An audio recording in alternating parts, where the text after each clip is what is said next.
Back on the Players Season Preview Series today, Kaylin Cooper and I will take a look at some of the Pacers centers. Myles Turner, Isaiah Jackson, Daniel Theis, what to expect from them this year. Big questions about their role, their best and worst case scenarios, and a big question about their season. We get to it all today on the Locked On Pacers podcast. You are Locked On Pacers, your daily Indiana Pacers podcast, part of the Locked On Podcast Network, your team every day.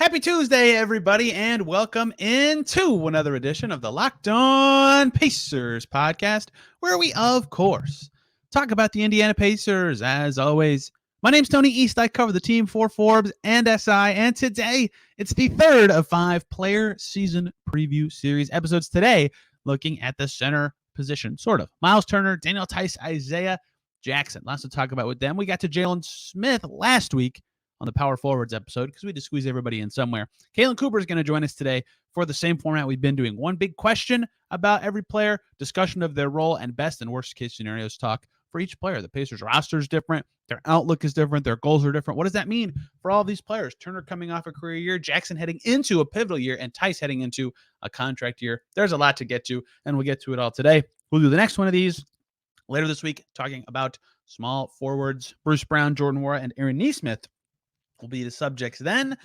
Till then, everybody enjoy today's show, Talking Centers with Kaylin Cooper. It's player position group number 3 for the season previews here on the Locked On Pacers podcast, looking at centers. And this is unusual, Caitlin, but there may be too many centers on the Pacers roster, something that has never happened ever in our time covering the team.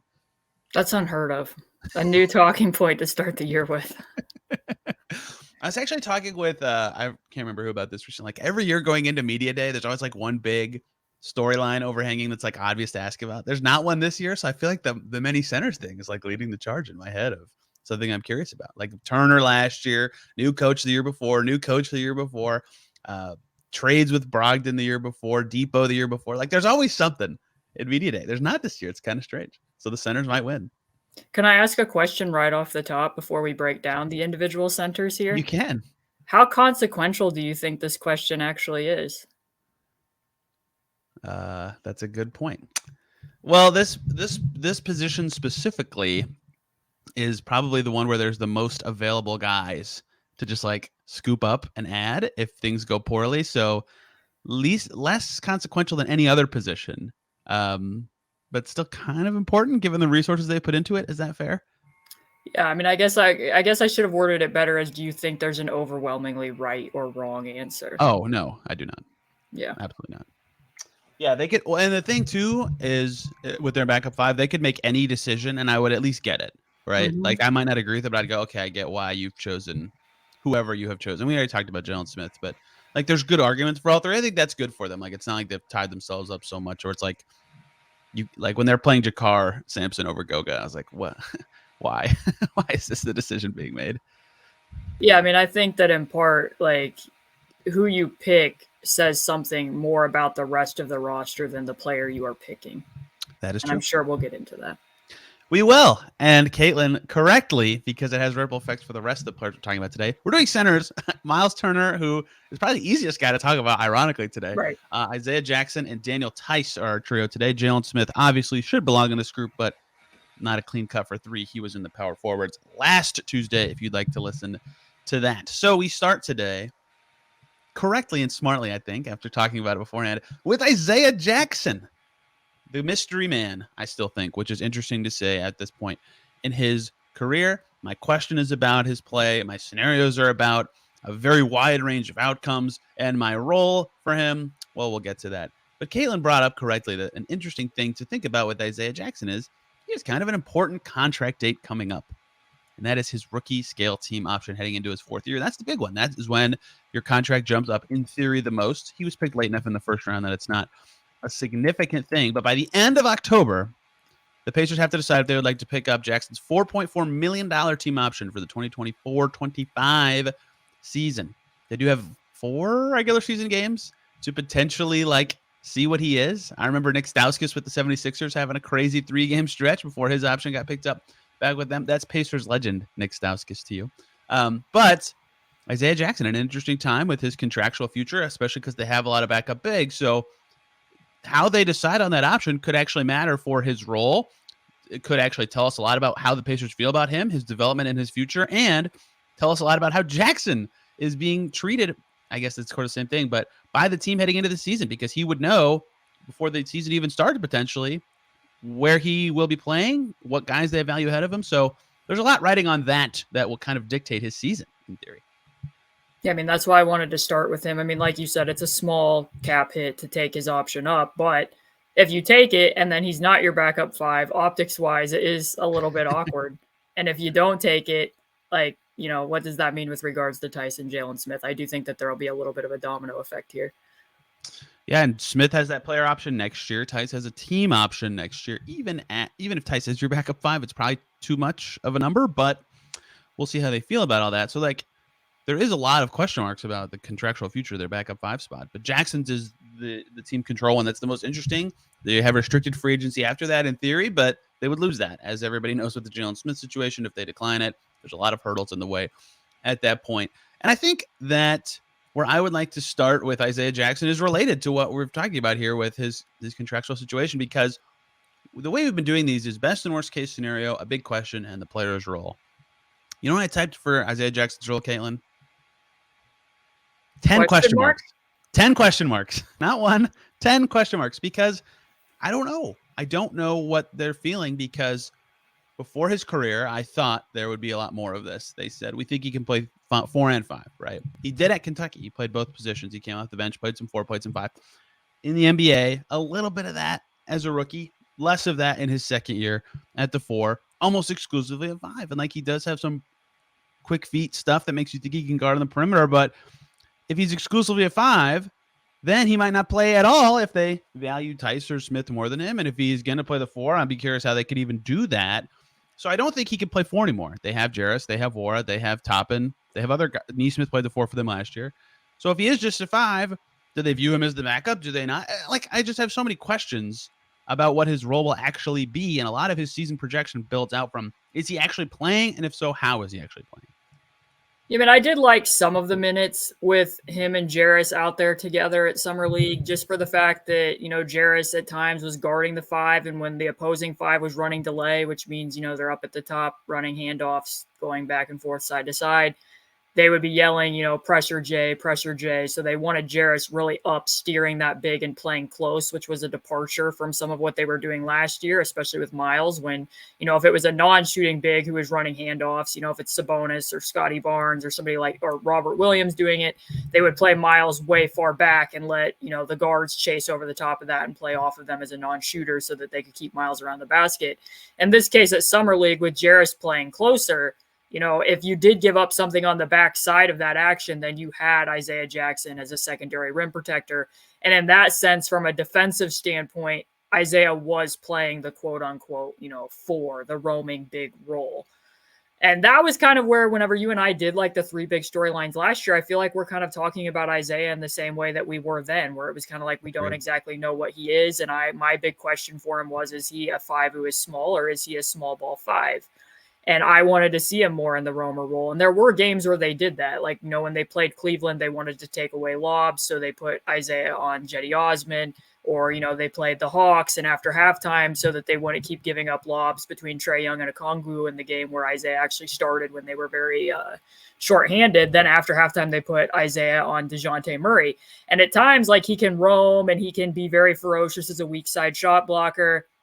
And other times it's okay, now he's just standing up off ball and DeJounte easily goes through a pin down and gets a shot. Maybe you're willing to live with that because DeJounte isn't exactly a laser as a shooter, but it doesn't feel like he exactly has a handle on how to rampage in that type of role yet. So defensively, I don't exactly know how you use him, though that is probably the way that I like him best. But to your point, I don't see him playing the 4 on offense at all.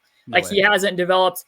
I mean, even just as a 5, like we don't see him using a lot of 2 dribble moves. He did a couple of those against Brooke Lopez in the one game against the Bucks, which was nice to see. He doesn't exactly have a robust post game. He kind of has this quirky thing where he wants to get back to his left, even when it doesn't really make sense for him to turn over that shoulder. And the fact that he isn't left-handed, and then like his jump shot, I still think he took 30 jump shots last year. I couldn't exactly look up that data because the NBA doesn't want us to see those stats right now. But I don't see a way, and just for the reasons that you said, now they have Obi Toppin, now they have Jarace Walker. I don't see much of an avenue for him playing the 4 offensively at this point. Hey everybody, quick little break here so I can talk to you about FanDuel. Snap into action this NFL season with FanDuel, America's #1 sportsbook. It's been a fun one. Colts look fun and interesting. They're 1-1. Right now, new customers get $200 in bonus bets guaranteed when you place a $5 bet on FanDuel. That's $200 in bonus bets, win or lose, if you just put that $5 bet in on FanDuel. If you've been thinking about joining FanDuel, there's no better time to get in on the action. The app is super easy to use. There's a wide range of betting options available, including spreads, player props, over-unders, and way more. So visit FanDuel.com/LockedOn to kick off the NFL season as it gets rolling on FanDuel, an official partner of the NFL. Yeah, to do some less precise math, but about 88% of his shots coming from inside 10 feet, right? So even if you want to use that as your facsimile, he took definitely less than 100 jumpers in his career, maybe even among 2 years. And that is, I cheated. I have 2 questions, Galen. I keep breaking the rules that I set for this. But one of my questions kind of ties back to what you said is can you implement stuff to your game? Would be something I would like to know about Isaiah Jackson, because every time I talk to him, he says the things that I think are correct, right? He says, I'm working on my jumper. Some of them he's talked about in summer league, in transition as a trailer, but just in general, working on a jumper, a mid-range game. I think he took 1 jumper in summer league, right? The second game, took 1, and he missed it, but he took it. That's a step forward. But he says it, and then he didn't do it that much. And he says on defense, he's working on staying down and not fouling, and that's good. That's something important for you in your development. And sometimes you see it, and sometimes you don't. And both my questions sort of relate to the same thing, but to me, the first question is, can you implement stuff that you're working on? Because I believe him that he's working on those things. I can see it sometimes. Can you actually implement those things to your game? Because that's a big part of him growing out from this jumpy vertical spacer to being more of a well-rounded player that can do more stuff for the Pacers, is actually implementing the stuff he has said many times he was working on, because that would correct a lot of the problems, for lack of a better term, that you just described. Yeah, I mean, and some of it's defensive discipline, and in part with the foul rate, that was why I kind of like the idea of using him as a weak side roamer, because when you look at and this isn't directly comparable, Jaren Jackson Jr. just won Defensive Player of the Year, but when you look at Jaren Jackson and when he's playing alongside another aggregators, quick, start typing. Right. When he's playing alongside another center, that did reduce his foul rate. But in Isaiah's case, when you look at PvP stats and break down where his fouls are coming from, he had the second most fouls per 100 possessions on non-charge offensive fouls, which means illegal screens. Sometimes I just want him to cut out some of the being super extra, or extracurriculars that don't need to happen. He'll set a screen and he'll stick out his elbow to hit contact when he doesn't need to. Just cutting out some of those. If you don't set 1 illegal screen per game, then the rest of your fouls don't seem as bad. But that isn't a thing that's happened, and that's what you're talking about. Some of those little corrections haven't exactly occurred, and I've said on the prior 2 pods, we're in year 2, and I don't exactly know what the ideal pick and roll coverage to play with him is. I still feel it's probably blitz, or when he can be out above the level, because he is so good at shuffling, he can force negative dribbles, and when you do that, and it's a center, then that ball handler has to throw, a hang time pass, and he has enough time where he can still get back in front of the screener. But do you feel good about that? Depending upon, is he the biggest player on the floor? Because if he is, then you have no other rim protection out there, which is why I don't think they really looked at that all that often last year. But even offensively, if he's out there and it's a lineup with Jarace, let's pretend Jarace comes off the bench and you're putting Isaiah in the dunker spot, or he's the screener, and again, we haven't done this podcast yet, but if TJ McConnell's playing, let's just imagine a scenario here. Let's pretend TJ McConnell is still playing. Andrew Nembhard is out there. Jarace is out there. Isaiah is out there. And who am I? Buddy.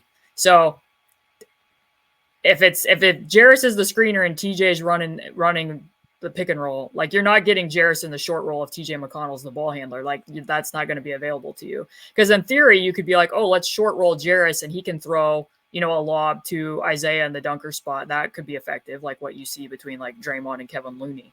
But that's not going to happen if TJ's the one running the offense. And then you're just putting Andrew Nembhard in a corner and Buddy Hield in a corner. Like, that's just a lot of non-shooting to have on the floor at the same time, which then, makes you lean towards Jalen, which again, Jalen didn't shoot the ball well, but at least you in theory can put him in the corner and he might shoot a shot. Like, it just logistically, I think it would be pretty hard if you're going to be playing Isaiah and Jase together. Yeah, that's for sure true. The spacing component alone is enough of that. And like, you'd have to have very specific players around them to have a successful offense there. I think you just kind of detailed that. And if that is the case, then if they have to change their starting five to accommodate Isaiah playing, what's easier, changing that or just flipping who your backup five is, which goes back to the option decision, goes back to who's playing. Is this actually a consequential question? Lots of stuff here. My second part question for Isaiah is, can he break his habits? Right? He presumably at least dominated in high school because he could just block every shot and jump over dudes and all this stuff. And that's great. And he's still more athletic than 95% of NBA players, and he can still have some ferocious blocks, but like, he just jumps at every shot fake and, is so excited to roll to the basket and get excited for the lob that he does some of the screens that you've described. And like, all these things that if he could break a small habit as a screener or as a defender or a rotator or whatever, and just be a little less jumpy and excited, for lack of a better term, he'd improve a lot. And my small evidence to this is, it feels like every time Isaiah Jackson has a pretty good game, and we talked to him after the game, hey, Isaiah, what was clicking for you today? What did you see? Something in his answer comes out in the form of, I kept it simple. The coaching staff told me to keep it simple, and I kept it simple. It's like, I know it's hard when you're working on stuff to like not think when you're playing, but like, if he could just somehow break some habits and keep it simple every game, I think that would go a long way for him. And can he actually do that? Because we have 2 years of evidence that's been tricky for him. I love that he words it that way, because the way that I would word it a lot of times is that he overcomplicates the simple. And sometimes it's very fascinating to watch, because like, he has once in a while, like, he'll break out these passing chops and it'll be like, wow, that was really good recognition. Like, he can be in the post. And I think this was the clip I used when we did the season review pods, but like, I don't remember if it was against Atlanta or who, but he was in the post and Chris Duarte was literally 2 feet away from him, wide open in the same corner. He doesn't see to make that pass, but he throws like as if he's throwing a football through a tire swing clear on the other side, in between two defenders to find Buddy Hield. Like, that's an impressive pass. But where did that analogy come from?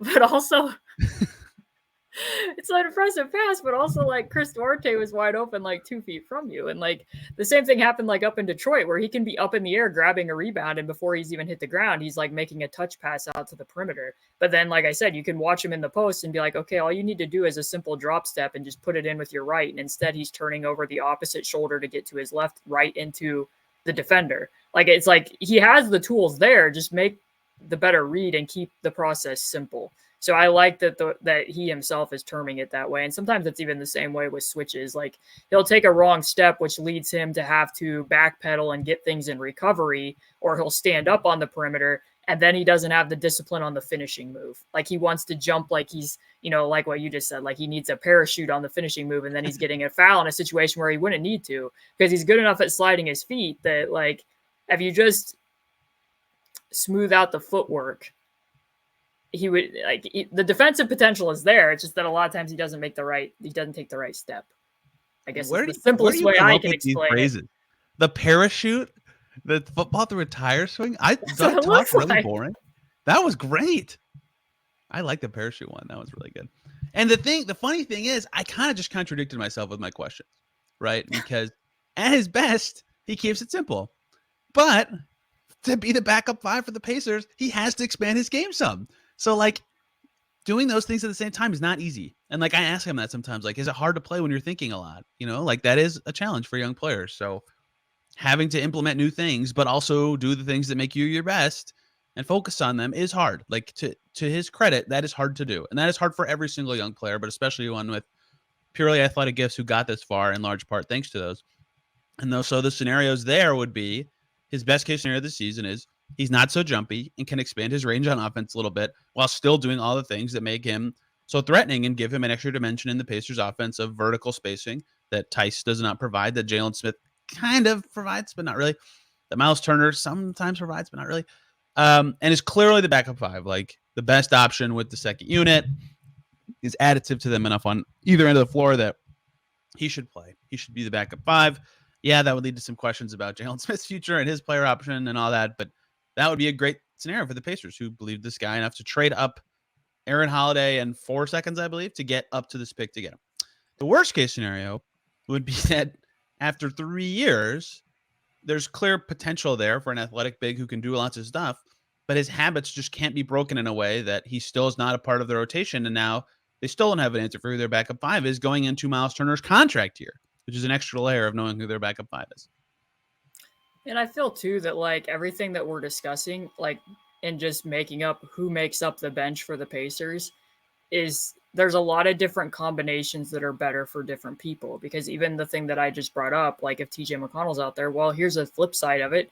Andrew Nembhard and Isaiah Jackson have really good chemistry together in the pick and roll. The numbers reflect that. They scored over a point per possession when the two of them were running screen and roll together. They were a good lob combination. Nobody assisted Isaiah at the rim more last year than Andrew Nembhard. So if Andrew is going to be the backup point guard, and let's pretend that TJ is out of the rotation, then it might make a lot of sense for you to pencil Isaiah in as the backup five. What that means for Jase is another question. And that's why when I asked, is this a consequential decision? Again, I would reiterate, I don't know that it's super consequential as to these actual players themselves, but the ripple effects it might have for other people in that group, the answer might be yes. I agree. We'll see where this goes. And now, Kalen, I'm taking a page out of your playbook. And if I do this wrong, you can blame our overlords at Google Translate. Red Den Wiener Uber, Daniel Theis. Is that right? We're going to talk about Daniel Theis? Yes, that was right. Thank you, Google Translate. Very good, Tony. I was going to open this podcast and say V Gates, which means how are you? But I didn't want to overdo Dang, I should have done that. I didn't want to overdo the German here. But the first tab I can close for the episode is my Daniel Theis notes tab, which is just Google Translate. Let's talk about the Gold Gewinner, Daniel Theis. This is great. I'm sad this bit has to die after this segment. This has been great. Can live on, especially if he is the backup five. That's right. One more break here, guys, so I can talk to you about Jase Medical, who are providing 5 life-saving antibiotics for emergency use. That's a part of their Jase case. Don't get caught unprepared for medical emergencies. Everyone should be empowered to care for themselves and their loved ones during the unexpected. Jase handles everything from online evaluation to licensed pharmacy medication delivery, and ongoing consultation and care. And all it takes to get a Jase case is filling out a simple online form, jumping in a quick call, and boom, there you go. It's fantastic. It's as easy as 1, 2, 3, and it'll be there just in time. You should not ever be unprepared. Supply chain issues, storms, anything can cause delays. You should not need that if you are in need of medical care. If there's a pandemic, if you have a travel issue, any sorts of thing, you should be ready to go. From a medical perspective, just go online, fill out a form. You can get a prescription for life-saving medications with Jase Medical as a part of the Jase case, which gives you peace of mind so you're not just hoping you have access to medication in an emergency. Save more than $360 by getting these life-saving antibiotics with Jase Medical, plus an additional $20 off by using our code LOCKEDON at checkout on jasemedical.com. That's JASE medical.com. Try it today. Okay, so let's just dive into Daniel Theis here, and we'll just start with what role does he play? And I think that this is pretty easy, much like most of the center questions, which is it's either he's the backup five or he doesn't play. Yep. And at the end of the year, it was the answer to that question became he doesn't play. So we talked a little bit before we hopped on here, and I kind of want to turn it over to you and just ask right off the top and go into the big question as well. Should he play? Yeah, that question's come up a lot since the World Cup, where he was very good, to be clear. Like 21 points against the USA, canned some jumpers. People are, I think, in Pacers sphere specifically, are like, oh, this is what he can do. So my long speech I had about him after the World Cup was like, he's kind of always been that player that he was in the World Cup, right? The difference from a Pacers perspective this time is, one, they want to be good, right? Last year, their goals were more about, as you have coined correctly, fact-finding, development, figuring out stuff. Right, this year, they have more winning goals, and Theis is potentially a good player. 2, the other change in scenario is that he's healthy, right? Last year, he played in the finals. He went to Germany in July and had World Cup qualifying games. And then right after that, he was hurt. He had that knee injury, and he almost didn't even play in Eurobasket. But then he did. He played in Eurobasket. They got third. And that was like 2 weeks before camp. That ends. So he was playing on an injured knee, played all summer, no breaks, and then came into camp hurt. He was like sick right away. Like, I don't even remember if he was at media day. And then he had surgery, right? So he couldn't even play till February. So he looked less effective last year because of all those things. So the difference of Theis isn't that he played well in the World Cup and all of a sudden it's like, wow, should we consider playing him? It's all these other circumstances that make it interesting to me. And it's the Pacers changing circumstance of his health and their goals that make it a good question instead of his recent good play. Now, the problem is, and you have discussed this, Theis is good. He sets good screens. He can make some jumpers. He can make some decisions. He also is definitely better in a system that is more methodical is wrong, but like rigid in its style and isn't so random and fast. Like at a slower paced system, he would do better. Like he even joked right before he rejoined the team and actually was playing games like, man, I'm going to play like 5 minutes and be so exhausted not to take me out. Right. Like a fast paced team is not well suited for him. If you watch Germany, they never ran ever. They were always very half court centric, and his 2-man game with Schroeder was fantastic. So I think in a vacuum, zoom out, fit notwithstanding, talent being the decider, Theis is the best option for a backup 5 for a Pacers team that wants to win games. Fit included and dynamics of determining your backup 5 for the next however many years potentially included, then he maybe isn't your backup 5. So there's kind of competing goals at play here. And if I'm the Pacers, I'm leaning to the guys more on my timeline because the talent gap isn't so big. He is the best one, but he's not so much better than them that I would pick Theis. I think I'd pick a young big. Does that make sense? And do you agree? Yeah, I mean, I think part of the question that you have to ask when you're saying should he play is exactly the things you just laid out. Does he fit the style of play that they want to play? What does he bring that the other two might not? And it is funny when you look at it because everything that you would assume bears out in the numbers. I looked up some of these things on Second Spectrum. So like Theis played 7 games last year. And in 7 games, he almost ran more fake handoffs than Jalen and Ijax individually did for the whole season. So he had 4 fake handoffs. Jalen had 12. Ijax had 15. So he had 4 in 7 games. And by fake handoff, I don't mean that it's a keeper and he turned the ball downhill. I mean, he's literally faking it to the first person.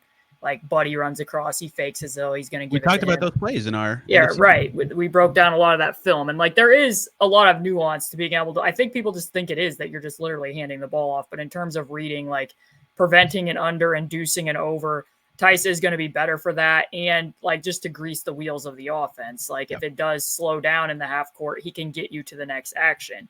So, and also like when you look at the numbers on Second Spectrum, like he sent more contact picks per 100 possessions than any of the other options that center did. So everything that you would think of him and the tiny nuances of the game actually does bear out numerically as well. So those could be a benefit. Like I did see some of that last year when like a couple of the times he played minutes with Ben, where you could see then Ben having a little bit more nuance because of the quality of the screen that he was receiving, where, you know, he decelerated and got his man on his back because he was able to snake around a solid pick from Theis. And maybe that brings out a little bit for him, although they probably wouldn't be playing together anymore now if Ben is going to be starting. So that's a different element. But like, I guess where I kind of land with it is those are the things that give him an edge over Jalen Smith or Isaiah Jackson. That's what you're gaining if you have Daniel Theis in the lineup. But if Daniel Theis is out there and Jarace Walker is out there, those are also the things that I would like to see Jarace Walker add to his game. Because another little thing that Daniel Theis does is he can do a little bit in the short roll because he has that little push shot in the lane, which we saw with Germany. That's something I would like to see. Like every third possession. Right. Like, and that's what I would like to see from Jarace. I would like to see him running more handoffs and him doing more of that. And not that you can't have 2 people who do it. I just wouldn't want it to infringe a lot on him. So again, like it's more about the impacts of the other people. But I guess from the perspective of, you know, how do the Pacers feel about these individuals? I think they kind of showed their hand last year when they made the decision. Here's 2 times where I think they showed their hand. When they decided, okay, Jalen Smith isn't actually a power forward. Like we're going to starting Aaron Nesmith, and they were going to just play 1 big at 5. Who were they playing? It was Jalen, right? Like Isaiah was the person who got shelved. Then another time after they made the trade for Wara, and this is when I was shelved and Indy Cornrows had gone kaput, but I do remember seeing this during that month where I was away. that Kevin Pritchard had a presser with you guys after that trade was complete. I think it was before they played the Phoenix Suns, and he made a comment along the lines of like, the way that we take this roster forward is going to be with the development of the players that we have and continuing to do that. And that was like foreshadowing for the rest of the season. And I was like, how ironic that in a game when that's what's said beforehand, Daniel Theis is the backup center tonight. So again, when Daniel Theis was healthy, who was the backup 5 between Jalen Smith, Isaiah, and Daniel Theis? It was Theis. It was Theis. That's right. So like if all of the options are available to them, and they do want to win more games this season, that leads me to believe that it might be Daniel Theis. I'm not saying that it guaranteed would be, but then now let's get into this. Does it make sense for it to be Daniel Theis for the reasons like you and I talked about this a little bit beforehand? He has a team option that's like, 9.5 next year? Is that what the dollar amount is? Would you like the exact dollar amount, or would you like me to just say, yes, that's about right? Sure. Go look it up if you'd like to. No, I always have this tab open. It is $9,552,404. What are the cents, Tony? I don't know if I have the cents. I'm sure there are some cents actually when it's that specific, but I don't have the cents. But point being is, if Daniel Theis is the backup 5, what's going to happen is the trickle down effect then. Like, let's pretend they take Isaiah Jackson's option before the season starts because, that's a tiny cap hit. We don't fully know yet. Let's take Ijax's option. Then Daniel Theis is the backup 5. So now you're paying Isaiah Jackson probably not to play next year. Maybe. I don't know. And then Jalen Smith is most assuredly taking his option if he doesn't play at all. Yes. Like most assuredly. So then you're going to have 2 backup 5s who might not be playing that you're paying $10 million to. So that's where I ultimately circle back. And I just don't see that Daniel Theis is going to be your backup 5 for that reason. Like I think it's more likely that they continue to look for trades for him up until the trade deadline, but that's just what I suspect. So, yeah, like people asked about just straight up cutting him to me at some points this was before the World Cup, and I was like, at the lowest level, his salary is valuable in trades. And part of the trade thing to me too, you just alluded to an interesting part of the season. You remember his return date off the top of your head? I do. I just don't know if you do. I do not. It was February 2nd, which was 1 week before the trade deadline, which I thought was potentially a factor. And why he was playing. Now, he did play 3 games after that before they did what Pritchard said. And they're like, okay, it's development time. And I think that the results of their trade deadline actions kind of dictated that. But, I think some of his games the timing of that was important, potentially. I don't know that. I'm just guessing. But the calendar does say that makes sense. So, yeah, they do have options for all 3 of their bigs. Only 2 of them are in their team control, but that could, in fact, dictate what they do. And the thing is, even if Theis is good, he's not a $9 million player in the current NBA environment. And there's Cody Zeller's a minimum guy who's there every year, right? Like, for example, so how they handle the money for their backup 5s and think about the future is going to be interesting because even if Theis is good, he's not on their timeline, for lack of a better term. Exactly.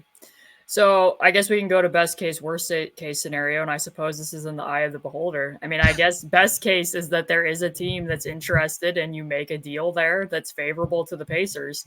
Worst case is, I don't really exactly know what the worst case would be here. I guess he just doesn't play all year and he takes up a roster spot and you wish that you could devote that to somebody else. But I don't. For somebody who only played 7 games last year with how much murkiness there is, this is kind of hard to delineate, to be honest. It is. Well, can I ask you a question though? Like, if he doesn't play at all, and then they can't find a trade, like, would you just cut him the day after the deadline? Like, is a roster spot just more valuable at that point? Yeah, most likely, yes. I think so too. Okay, let's check out the Celtics cap sheet because Brad Stevens loves this guy. Can they find another trade to bring him back for the 3rd time? Even though they now have Porzingis, Al Horford, and Robert Williams III, they need Daniel Theis too.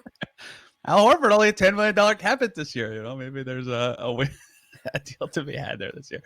Yeah, it's interesting, like, because him playing and being important, all of a sudden it's like, well, what does that do for the rest of your bigs? And is that actually good for your future? So quite the conundrum. And the other factor here we haven't even said when they think about what Theis is to the Pacers is like, I don't know how you feel about this, but like, I'm pretty sure he was just in the Brogdon trade for salary. Like, I don't think they were like, yeah, all right. You know what I mean? Not that they don't want him. He's not useless, but it seems like that is more so the case to me. Yeah, no, that's the way that I interpreted it at the time. I mean, again, Tony, at this time last year, I did not expect that they would go into actual media day and training camp with Goga, Myles, Ijax, Jalen, and Daniel Theis all on the team, but alas, they did. So it seems as though they're prepared to do the same this year. Golly. Just Goga will be in Orlando. See, but last year they had this allure, the shining allure that Isaiah could still play the 4 and Jalen Smith was going to start at the 4. So it's fine. Daniel and Goga, your backup 5s. Goga's instrumental in your first win of the season with Myles Turner out. It's fine. It's fine. And I guess, too, like some of this, you talking about the allure, like some of it with Daniel Theis, too, when you were laying out all the changes in context, is that we have another year of watching Jalen and Isaiah. Right. And how much do you believe in what their upside is at this point? Like, because that could dictate it. If you don't and you are solely out to win games, then you might play Daniel Theis. I just don't know that I think that completely makes sense. But. Well, I think my Theis question to sum this all up would be like, how big do the Pacers view the gap in talent between him and the young bigs, right? Because if they don't think it's that big, then there's just no point of playing him. Well, and another question that I keep pondering a lot is, how much do you value getting to see Jarace Walker at the 5? And will Jarace Walker end up playing? We have returned. It's in my head, Tony. I'm just saying. I don't think it's outside the realm of possibility that happens. Okay, that we see.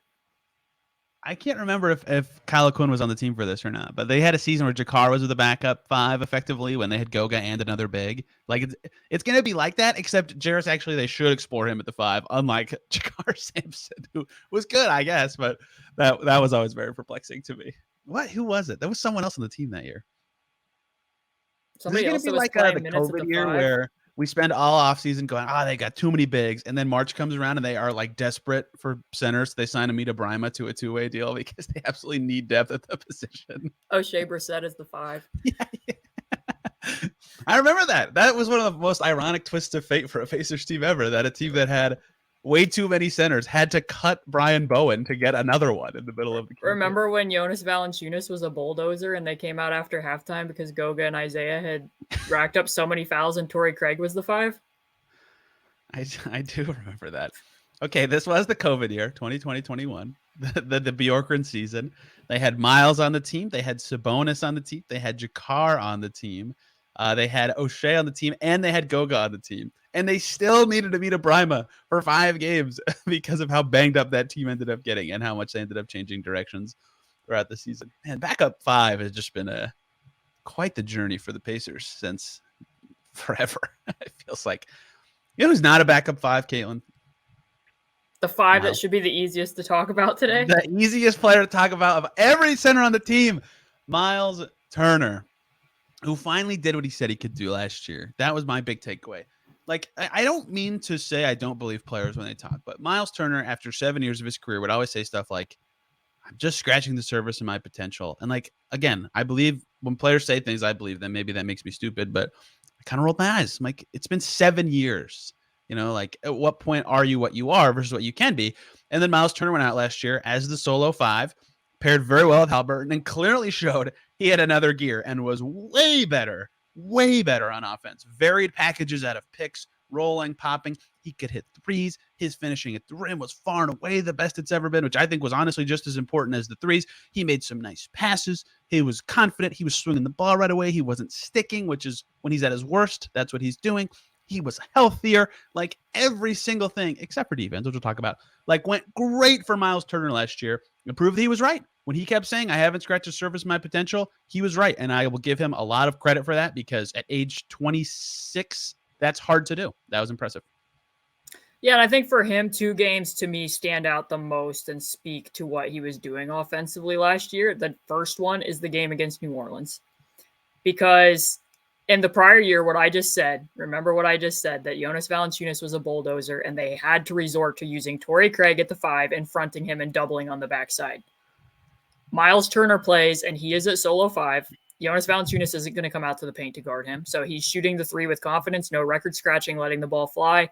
Jonas isn't drop. The Pelicans are like, this isn't viable. We're actually making an adjustment to Myles Turner. We're going to start playing zone. They play the zone. Myles Turner starts ducking in against it and actually finding places to find his own usage within a zone defense, to the point where they get to the fourth quarter. And instead of Jonas Valanciunas playing the Pacers 5s off the court, Jonas Valanciunas did not play in the fourth quarter of that game. The Pelicans pivoted and went to Zion Williamson at the 5, and they switched everything. And when they switched everything, the Pacers played smaller on Myles, and Myles was getting the ball against those switches and being deliberate against them instead of like making a move before he's even felt the defense.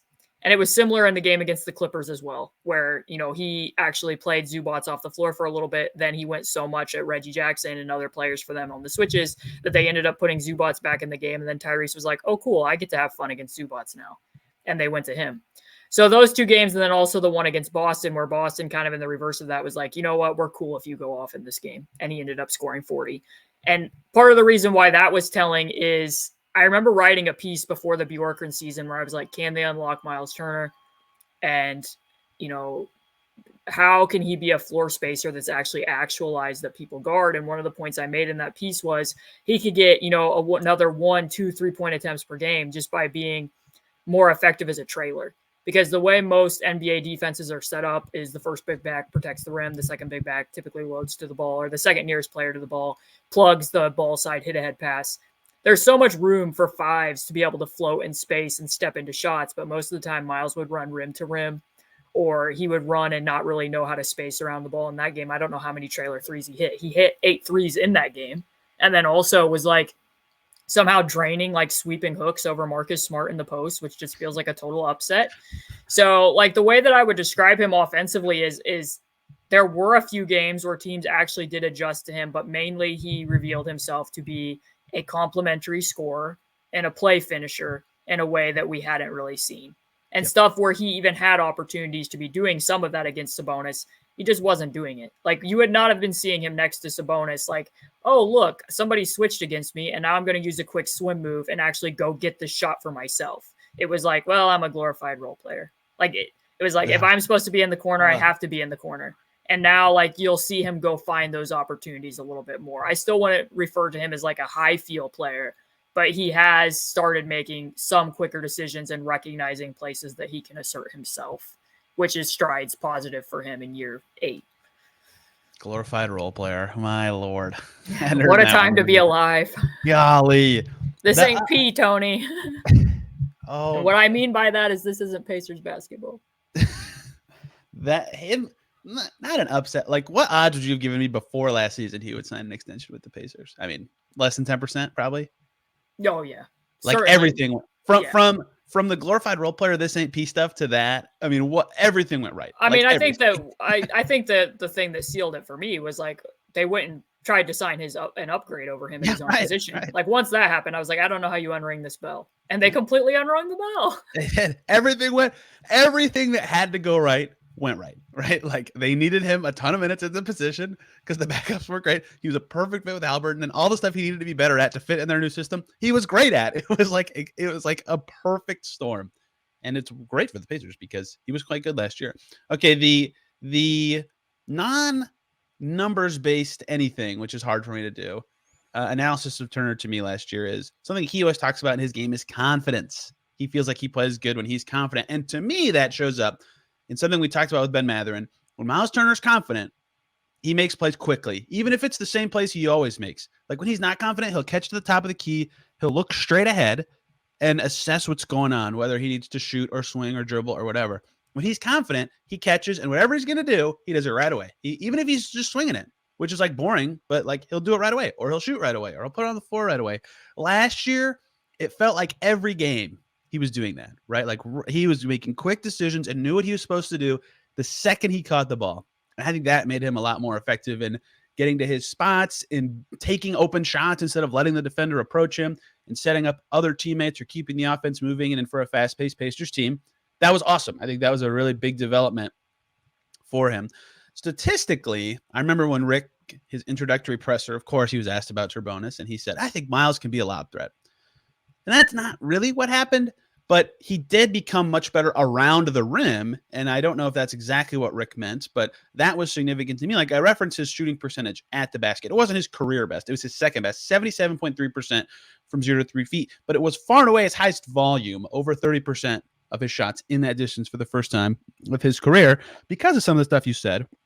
Little one dribble moves around the basket, but also because of stuff he could do in the roll. Like he was just actually punishing around the rim in a way that made his offense really varied. And some of that was because of the quick decisions he was making. So those would be the two biggest growth areas to me. Obviously, if you make almost 38% of your threes, things are going to look good.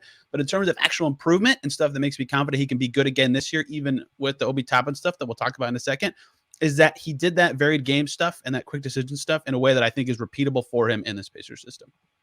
Yeah, and I would say, too, that, I want to be careful here. Tyrese Haliburton is certainly a factor. If you look at the 2-point percentage with Tyrese, it was 66.5%. Without Tyrese, it was 58.6%. That is a swing. Still good, though. Yeah, it's still good. I will say that he also had two very good games when Tyrese wasn't available. He had a very good game against the Bucks, and again, the Bucks were kind of like, hey, you're the thing we're going to be willing to give up. And Myles was like, well, you're going to regret that. And he did make them pay for doing that.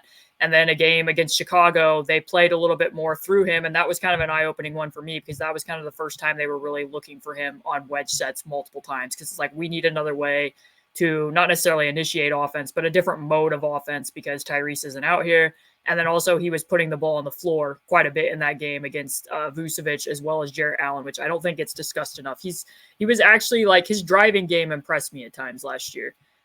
When you have a 5 who can put the ball on the floor, that can be backbreaking because that means that your rim protector's out there on the perimeter. There's nobody to protect the rim when Myles gets there. I mean, it's almost all to the left. I think sometimes if a defender just, it's almost all to the right. If a defender just sits on his right hand, I think he would have a lot more problems because his athleticism can be very random. Like he can have those moments where, he throws it down over Giannis or he gets to the rim against Jaden McDaniels and it's, up high, down hard. But if he has to change directions when he's doing it, like I said, his athleticism is a lot more random, but there was good stuff to see from him on the drive. I do think that some of the stuff around the basket, though, does have to directly tie to Tyrese because up until last year, he had never rolled on more than 50% of his screens. And that's somewhat of that is a read by him and knowing when should I roll and when should I pop. And last year he was more active doing it in part because Tyrese is going to be more effective for the most part playing with somebody who rolls to the basket because it makes his game and his ability to, play the cat and mouse game with taggers more deceptive when there's a roll threat with him. So I think that that's part of it. And then I would also say that I think a piece of it too, when you're talking about the games where he was confident, like if you look at the games when he wasn't, which I think one stands out a lot is when they were in Brooklyn after he did that podcast with Woj and he ended up not playing at the end of the game. Another thing that makes the extension an upset, that podcast followed by that game. And that game, God. He ended up not playing. Like Jalen Smith closed the game in place of him. And some of it was because he was seeing help coverage. And some of that was the case in Miami too. Like he had a pretty rough game, the one game down there in Miami, which the Pacers ended up winning anyways. But the difference being is Miami was sending help. So I did look up on Synergy, and very few of his post-ups did he see a hard double, or did he made 15 passes out of the post, or 15 possessions last year where he made a pass out of the post. And that's not because he was being super selfish. It was just so rare that he saw actual help coverage in the post. And part of me does question, not that you want to play through Myles a ton in the post anyways, but some of what he was doing against switches last year, if somebody does deign to, smash down from the post entry passer or from the weak side, does that look a lot different if he's putting the defense into rotation in part because of what the spacing is going to be around him? It's not going to be the same as the end of that New Orleans game when at the beginning of the year, Ben was shooting the ball very well. Tyrese is out there. Buddy is out there. Andrew Nemhard's out there. Look in the paint. There's no one with even 1 foot in the paint as a help defender. I think that might change a little bit for him. So that's the only part. It's not me thinking that what Myles himself did isn't necessarily sustainable. It's me asking, what is the change in context going to do to what Myles did last year? And I think that there could have at least some marginal effect here. Kim, before we continue this insightful conversation, I have to ask, why should the Lakers trade for you? I mean, if they throw in an extra pick, then, it's tough to say. But I don't know how I blocked that out. I remember the pod or the P stuff and the glorified role player stuff, and I forgot about that one. And he was truly awful. And he was good in the first Nets game, or at least decent. And he was awful. And remember they cut to him on the bench, and he was devastated. It was pain, and that's why I said those two games were very close together. It was I was he just played one of the best games of his career, and now he's just played one of the worst games of his career. Oh, I forgot about that, man. That was one of the weirdest podcasts to listen to in retrospect. What are these questions? Okay. Anyway, my serious Myles Turner question. We've talked a lot about offense and roll. So let's go to the defensive side, Kalen, for a second. Because, look, I can't do air quotes because I have to hold the mic because I don't have a desk yet. But would you like last season's defensive regression? Not actually, but like the context of the Pacers' perimeter defense meant that Myles was not as effective defensively. Was his defensive regression, a result of roster failures or his own failures on defense, or is it more about the balance of the effort he has to put in on offense actually impacting his ability to play defense? Because he was still a positive defender. He's the best defender on the team last year, but he certainly wasn't at the level he was in years leading up to that. So obviously their defensive scheme can change. They have more capable perimeter defenders now. They don't need to rely on him to clean up as much. I think your rat trap analogy is perfect, right? Why do you need all these mouse traps? Is more of a problem than I think you're messing up my analogy. No, say it right. I got it wrong. I said that like the Pacers were second in the NBA in blocks last year, and I do not think that is a reflection of a healthy defense. So I said blocks are like mouse traps in that you're happy when they work. Like you're happy when Myles can get a block. You don't want to have to need the mouse trap. Like ideally, you don't have to need that on the backside. And I think that is a reflection of what the Pacers defense was last year. And I'm fired. I misquoted someone horribly just now. I am fired. I was getting there. Either way, my question would be, because I believe in his fit with Tyrese on offense, even if his role changes a little with Obi, that he'll still be really good, or at least solid on the end of the floor. Can he get closer to the Myles Turner we saw on defense in 2019 through 2021 than the last 2 years?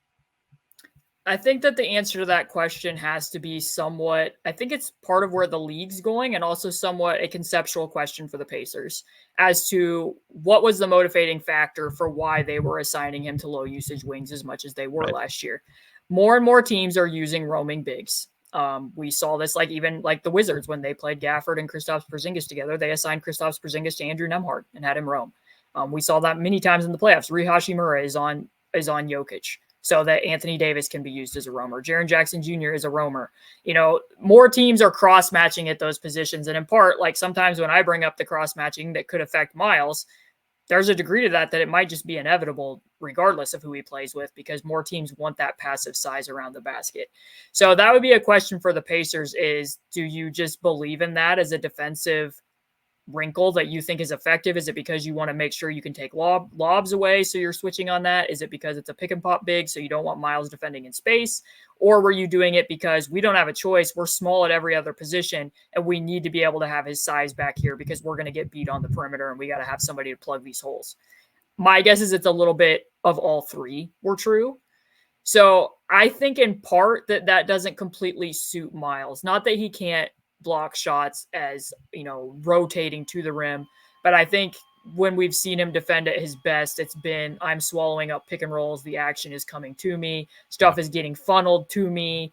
And I felt like in Summer League, there were signals to, we're going to get back to doing that, just from the terminology that you were hearing. They weren't icing side pick and rolls, which that's still with the action coming to Myles, but they were saying to square it up, to chase through the picks, to veer, which means we're chasing over and then going into the screener and doing a late switch. Like the terminology was a reflection to me that you might see somewhat of a back to basics. And I think that would be good individually for Myles. But then when I'm saying this conceptually, I think some of what last year revealed, and this is not me making an indictment of Myles in any way, shape, or form, so hopefully people don't interpret it that way. I'm just reaching the point in the NBA where I don't think that a rim protector can be your strongest link on defense anymore. Like, I don't think your defense is going to be very good if that is the best aspect of it. Because is the Roy Hibbert era over? Right. Because it's easier at the NBA level now to move one person away from the basket. It's a lot harder to be able to move away four. And I talk about this a lot, that like locating defenders who can play in a play audible scheme versus a system-based scheme, I think is more so where the future of defense is going. Now, like to use an example, the Raptors have a lot of good perimeter defenders. Their defense was not good or as good as it could be until they added Jakob Poeltl. Having him as a rim protector changed things for them. They became a top 6 defense by the end of the year. I think if you have those other pieces around Myles can certainly still be an effective piece of a defense. I just think that last year showed in part he can't prop it up on his own. Like, he being your strongest link is not going to produce like overwhelmingly strongest length is not going to produce a dominant defense. And I think we have like 2 years of example of that. There wasn't a massive swing with him on off last year even. So that's just kind of the way that I'm viewing like a rim protector as to where the NBA is going right now. So I think that's how I would answer the defense question. Rude of you to stomp on my numbers that I was coming with, because I was going to say that Pacers defense by net rating was actually worse with him on the court. Now, stop. Here comes the context, please. The starters were awful defensively. It's not right on Myles, but like the swing was usually there for him, but that was not the case last year. And he's so good at drop coverage. If they can get him in more of those, that's great. But they couldn't last year for a lot of reasons. So I think that would be my big question is, can his defense get back to that level? Or at least is there a situation the Pacers can put him in where it can be closer to that level? And what does that do for their team defense? Can they get to 20th? I think if their offense even maintains and they get their defense to 20th there in that play-in mix, that's a big jump. That's hard to do. And this is in part why I like the idea of Jase playing with him in minutes, because that gives you a secondary rim protector that they didn't have. Yeah, it's two guys that can do like that. They weren't. Yeah. Like if you have Jase who can actually be the low man and be sliding in and out and tagging, getting out to shooters with his 7'2" wingspan, that's a lot different than doing that with like Buddy Hield or even Aaron Nesmith. I mean, Aaron plays super hard. He doesn't have that type of length, and he doesn't have the same off-ball instincts that Jase does. So we will see where that shakes out. And so in my best case scenario, I would say Myles Turner can be the same guy he was in new lineups on offense and is more of a two-way threat, even with potentially fewer reps because of Obi Toppin, like we talked about last week, if you'd like to go back and listen to that, because, hey, Myles Turner was really good in the pick and roll. Also, Myles Turner might be doing less pick and rolls because Obi Toppin might be doing some pick and rolls this year. So the best case scenario would be that he can maintain or even continue to improve on offense while that defense returns because of some of the personnel and tweaks on the end of the floor.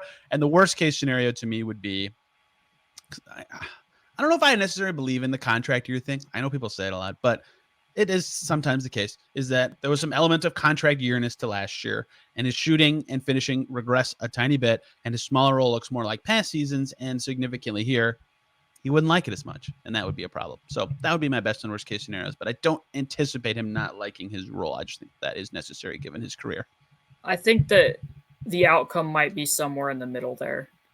I think it might be something that they have to figure out with lineup combinations as well, because like I said, I do think that there's a possibility that you're back to some of what you even saw last year when he was starting with Jalen Smith, where there is some cross matching. Now he's being defended by fours. Maybe he's not the screener quite as much. Maybe the three doesn't fall quite as much when he's being defended by fours instead of fives. In that situation that I described with Jonas. And then also, like, if he does get a switch, maybe now there's a few extra people putting a foot in the paint because, I don't need to stay quite as close to Bruce Brown. I don't need to stay quite as close to Benedict Mathurin, depending upon how his shot is falling or how Obi Toppin's shot is falling. Like, just a little less elbow room for him to be doing some of what he did. And then I do think that some of what he was doing in the post was very touch-based. And obviously he has feathery, soft touch. That's not taking anything against him. But some of those like turnaround faders or one-leggers might not be falling at quite the same clip as they did last year. That's like the only thing for him individually that I would be like, I don't know if that same number will hold up 2 seasons in a row. I'm not saying that it can't.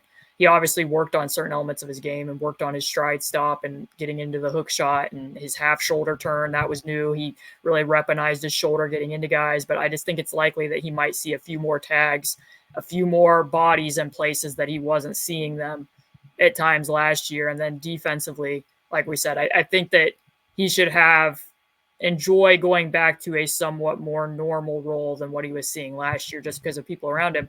But I guess if you will allow me to ask one question about Myles Turner. Yes. It's officially a Pacers podcast because you said feathery, so you are now allowed to ask right. I think that a lot of times we talk about Myles and because he can shoot, that like he makes a good fit for a lot of fours, just like for Obi Toppin's case. Like Myles, I think, makes more sense for Obi than playing Mitchell Robinson next to Obi, for instance. Who is the ideal four or type of four to play next to Myles Turner? Because I don't know the answer to this question. I don't know that we've seen it quite yet.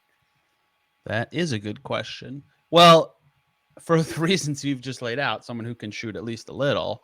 What, like, Because I'm just like looking back through history, like when TJ Warren was starting at the 4 in the bubble, and when Aaron Nesmith was starting at the 4 last year, that was very good for Myles offensively. They were the worst rebounding team in the bubble. They were the worst rebounding team in the NBA last year. Like, when you go that small, that makes it harder to do, especially because they don't like, playing Tyrese on the weak side. He's already going to be giving up size and strength on the glass. Like, you're not getting a lot of help from other areas there. If it's somebody like Thad, if it's somebody like Jalen Smith, then it's being cross-matched. If it's Sabonis, he's being marginalized, and Sabonis isn't really helping Myles on defense. So I have a fake player name. A fake player. Josh Hart when he actually is shooting threes. Which is not always, but because he can crash the glass. He crashes well. He's a good perimeter player on both ends of the floor. Yeah, I think he's kind of what I would imagine would be the best fit. But he's probably too small. But he is a good rebounder for his size. So something like that. But he goes to these stretches where he takes 1-3 in 6 games. He's very perplexing in that way. I think that the answer to the question might be somebody who currently plays for the Toronto Raptors, but that's just what I'm thinking. Wow, Malachi Flynn. That is an odd choice. That is not who I would have expected, dude. Yes, I get what you're saying. And the perimeter defense of said, oh, wait, I just realized this could be 2 players. And I think the answer might be 2 players. I'm going to walk back my response that I was about to make. Well, they're both very good and would both fit very well with the Pacers in general. I don't have to talk about Myles Turner's role, do I? He's going to start at the 5 and play a lot of minutes. I think most likely. That's the good thing about, other than Tyrese, Myles is the most clear-cut person here. Like, I feel like I did laugh. There's no question marks. It's easy. Chad Buchanan on Setting the Pace, they asked him about camp battles, and he said, "Oh, it's going to be battles at every position." And then he said, "I think Tyrese Halliburton's probably going to start, and I think Myles Turner is probably going to start." I was like, "Okay, I'm glad I don't have to pretend that there's some sort of positional battle here." So, yeah, Myles at the 5. What's that going to look like? And good question: who is that ideal fit? Can they get that player? I don't know. Are the Raptors in any sort of flux by chance? We'll see. They do have all the Pacers plays. Don't ever forget that. I haven't talked about that on this show. That is crazy. That is absolutely crazy to me. I think, just to talk about it a little bit, because obviously we don't know the details of it, but what I will say is, because some people have asked me about this, I'll say 2 things. First of all, I have literally written pieces about the Pacers' hand signals and plays that they've written. If you watch that film, you can diagram those plays. So 2, as far as it being a competitive disadvantage for the Pacers, the Raptors did not take that directly from the Pacers. They took it from the Knicks, which means every team should have this information. So I don't care that much. My highest level response would be, I have synergy access.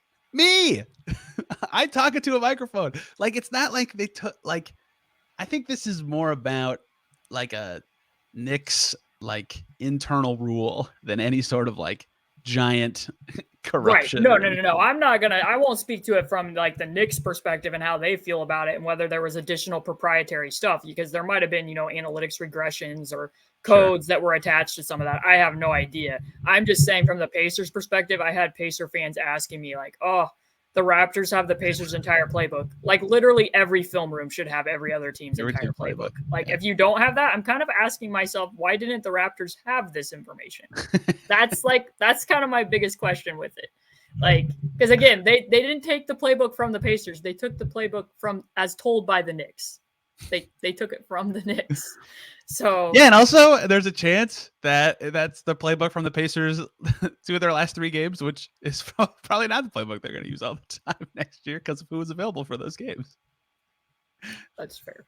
But my guess is they had information. They probably had an entire dossier on the Pacers from the full season, I'm guessing. But still, I don't really care. Pretty much anybody can look up and see if somebody's running Princeton or if they're running a Spain action and be able to write down what it is. So the Raptors are more equipped than anybody to defend James Johnson and George Hill now. So watch out, everybody. Look out. Everybody knows that James Johnson's going to run a fake handoff. How could we have ever seen this? George Hill's a threat from 40 feet. Got to get out on him. What did he shoot in that last game? 7 for 11? Yeah. He made at least 5 threes. I don't remember how many it was, but on a messed up shoulder. Oh, that was so funny. Don't forget, too, that when everybody wanted the Pacers to lose that game, that it was, Stop playing the rookies. They're too good. Stop playing the old guys. They're going to win this game. I never got the reaction from fans that game. What are they supposed to do? It wasn't that one guy was making a bunch of threes. It was that everybody was making a bunch of threes. You can't just forfeit. Yeah. You can't just not play the game. Yeah, I don't know who is supposed to be playing to help. All right, they're desperate. You and I are coming in, Caitlin. They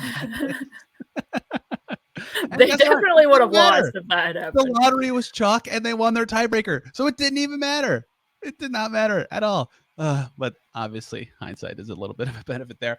We'll be back later this week doing the threes, which is actually mostly guys in their position, depending on how you feel about Jordan Nwora. We'll see. That is going to be Aaron Neesmith, Bruce Brown, and Jordan Nwora. Excited to dive in to that group. That one should be really fun. And we'll do point guards next week. Season is approaching. Kaylin, I can't believe it. We are 2 weeks away from the start of training camp.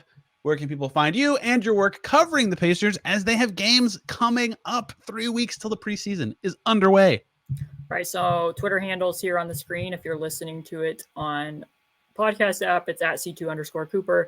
You can go there and find the link to my Patreon, patreon.com/basketballshootout, where you will find all this content. Next up for me is the next mailbag and then completing the series. So that's what people can be looking out for. I also should add, I forgot to say this on the last two, that I have a link to it in the description of this podcast. So if you're listening on a computer or web browser, easy. Click on that. Go read. Go subscribe to the lovely work Kaylin does. And listen to her on the many airwaves she has been on in the last few weeks. And there will be a lot more. Several more coming this week. Kaylin, I told you this before the show. Tomorrow's show is actually going to be about rookie options that the Pacers have to decide on before the end of October and rookie extensions. We're just going to do a little rookie contract show as we head up to the season and a little bit of Exhibit 10 stuffery because they have added another player who will be joining on one of those. And Kaylin and I will be back either Thursday or Friday. We will see how the week progresses here. Thank you guys a ton for listening. Have a great day. We will see you soon.